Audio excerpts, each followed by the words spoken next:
وای چه سیب زمینی هایی داره درست میشه. آتیشو داشته باش.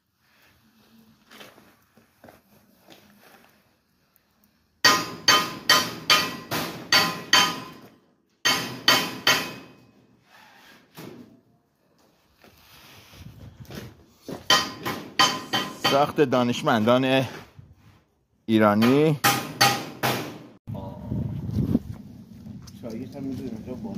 چه ساختم؟ چیزی بذاره. چه ساختم؟ چه ساختی؟ این مال منه. نه تکمیلش باید بکنم، دستگیره و اون بغلش هم سوراخ سوراخ کنم که غذا بذاریم روش بشینه. این دیگه عدی بر آتیش نمیاد بیرون ها. ولی خدا خواهده چیز خوبیه. الان قیمون می‌چرد. چه آتیشی می‌خوره. نه اما قشنگ آتیش می‌خوره. آره شرکت استراستی.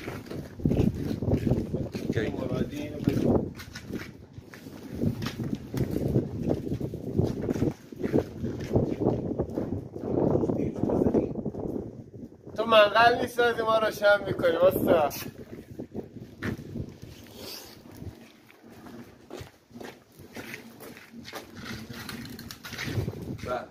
گرمایی هم داره.